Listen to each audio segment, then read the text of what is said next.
you. My name is Tim Nank. I am running in the 43rd District. I want to thank you, Mount Vernon Lead District Chamber of Commerce, for hosting this event. Also thank Holly. I know we've been in touch with her quite a bit. Again, I'm in the 43rd District. If you don't know, that some of the areas that encompass is Hayfield, Telegraph, Van Dorn, Kingstown, King Street, and Beulah, and Van Dorn. Sorry.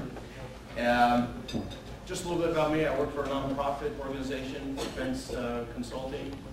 I'm also an adjunct professor at Trinity University in DC that teaches master's programs, both for the MBA program and the International Security Studies program. Also a former enlisted naval reservist, but happy to report that a couple of weeks ago I just learned that I got a direct commission as an intel officer with the United States Navy. I live in Kingstown with my wife and 3 daughters. We have twins that are 2 years old and a 10-year-old.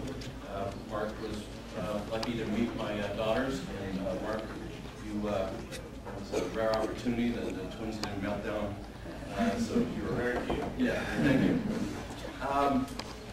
My wife and I are involved in a series of organizations: the PTA, Go Green, Lions Club, and the Girl Scouts. We love our community, and that's part of the reason why we wanted to run. We're facing some issues such as education, transportation, and the economy, and I want to make sure that we can bring our community back to maintaining quality of life. Thank you. Good afternoon, everyone. I'm Mark Sickles. It's been an honor to serve you the last 6 years. I've lived in the 43rd District for 22 years, and I joined this chamber the year that Scott Servell graduated from JMU.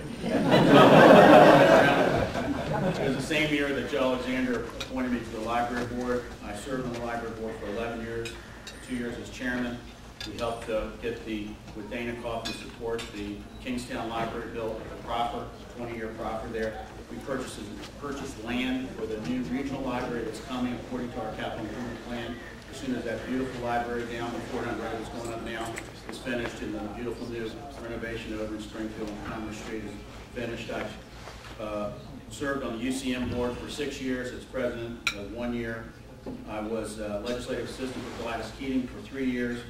I've worked with Jeff and Dana and Jerry Highland to save Mount Vernon Hospital. Sorry, Barbara.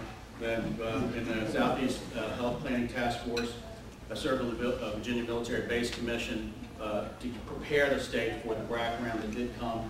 I've enjoyed serving. It's good to see you every year when you come to Richmond.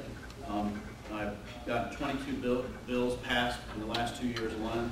A lot of them business related.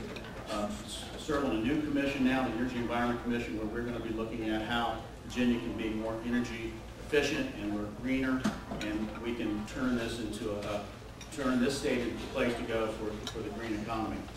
I've been endorsed in this race by the Fairfax County Chamber of Commerce, the Northern Virginia Technology Council, the Education Association, the League of Conservation Voters, where I scored 100% voting record for 3 of them in 6 years, Virginia Firefighters and Paramedics, Virginia Farm Bureau, and if I don't have a chance to finish talking about this, last year I had a study passed concerning how Virginia is doing on bioscience and biotechnology into the future. I didn't think the state was doing enough, and that's 30 seconds. It says 30 seconds. I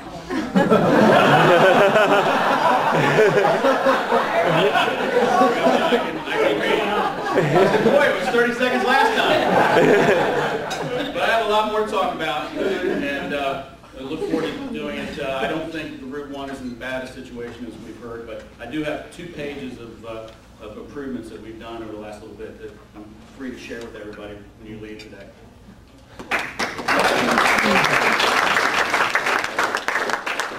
Welcome to our endless loop debate. Gentlemen, let's start off first. We have questions, approximately 6 questions. As you know, each candidate will have 1 minute. I think we're going to start with you. The question is, what is your plan to provide funding for needed transportation? Well, my plan, really what we need to do is create alternative alternative transportation funding solutions. We need to bring more dollars back up to Northern Virginia.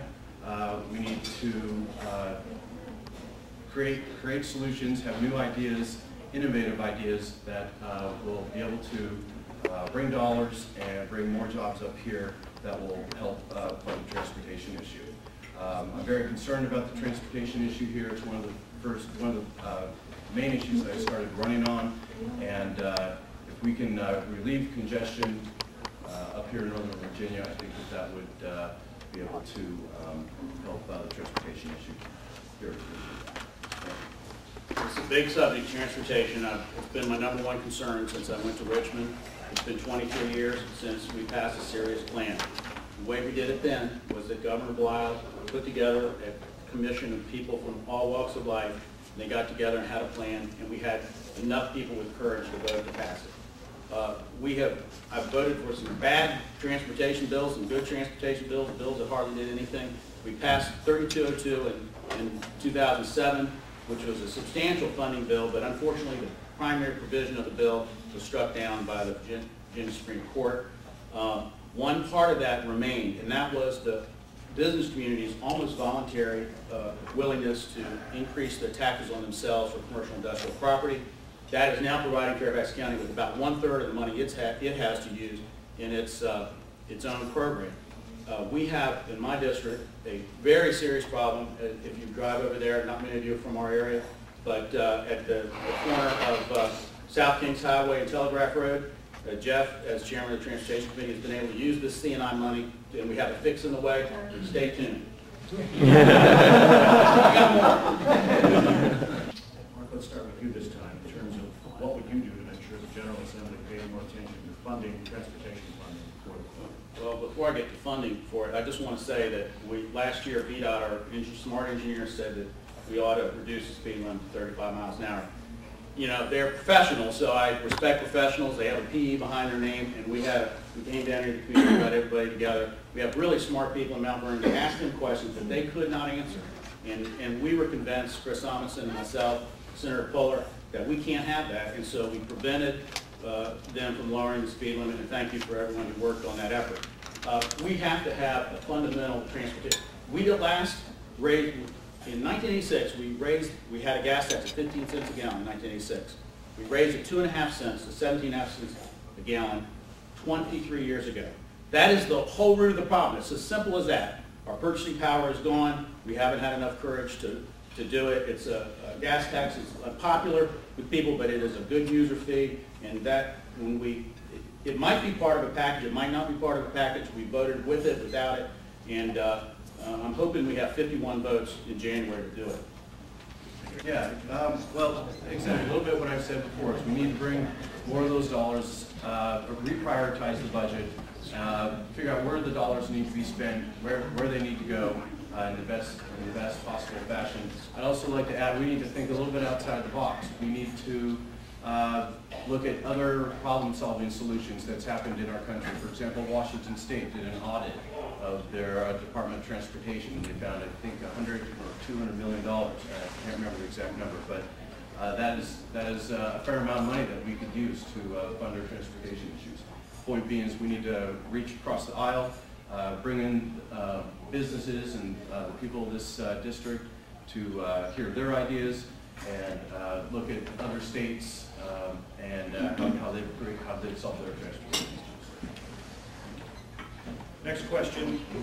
As we mentioned before, Virginia's tradition is a right-to-work state. It appears to be in conflict with some pieces of federal legislation, such as card check bill, and efforts to allow collective bargaining by public employees, as being opposed to right-to-work laws. What is your position regarding Virginia's right-to-work? Sure. I quite simply support the right-to-work laws. I'm all about bringing more jobs, creating more jobs here in this district. Jobs companies can create jobs, and jobs can create tax revenue for the state. And that's one of the things that I'm going to be fighting for, working across the aisle and bringing ideas from outside the box and hoping to solve those problems here.